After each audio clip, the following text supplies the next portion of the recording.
Senator McCarthy. Thank you, Mr Acting Deputy President. I rise to pay tribute to a trailblazer of Australian media. The Koori Mail is celebrating 30 years of publishing, of sharing the voices of First Nations people on a national stage.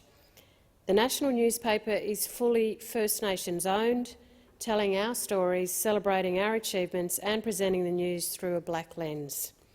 Since its first edition 30 years ago, on the 23rd of May 1991, the Koori Mail has been at the cutting edge of First Nations affairs. Whether it was covering the tragedies of First Nations deaths in custody, or the genesis of the Uluru Statement, or a local community barbecue or a fashion show, you can find it in the pages of the Koori Mail. It was in the wake of the Deaths in Custody Royal Commission that Walbunga man Owen Carriage is credited with creating the Koori Mail.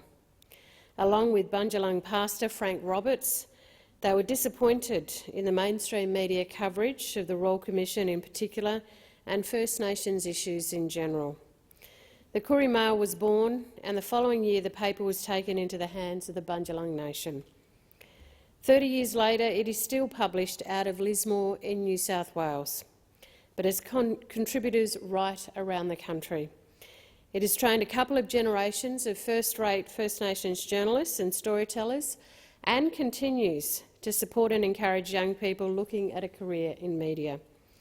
It continues on the cutting edge of journalism and storytelling, branching out into the social media sphere and podcasting. It's not many newspapers in this current climate, Mr Acting Deputy President, that can celebrate more than 700 editions and still going strong. In the words of Koori Mail chairperson Trevor Capeen, it's our paper for our people. I visit First Nations communities around the country, and wherever I go in cities, towns, remote communities, you can find a copy of the Koori Mail and people reading through the papers. It's an example of why First Nations media is so critical to our national landscape. First Nations media connects communities, reflects aspirations and shares our culture. Local relevance and local language is at the centre of what they do.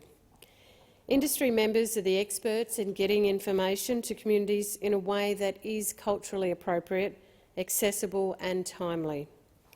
As an example, the First Nations media sector worked enormously hard to ensure communities were kept informed of the latest health and safety advice during this pandemic. Brilliant local content was developed to get the message across, for example, community leaders and members taking part in videos about closures and also about promoting good hygiene. First Nations media is critical in emergency situations, broadcasting in local languages to local regions. First Nations journalists and commentators have shared their perspectives and knowledge with mainstream media programs. But it can't end here, and it's not good enough to just seek out the First Nations perspective during Reconciliation or NAIDOC Week, or at times of just simply controversy or drama. Including a First Nations lens in our discussion on all issues, local, regional and national, is critical if we are to play a role in shaping our own lives and futures in having a voice. And organisations like the Koori Mail are absolutely vital to this.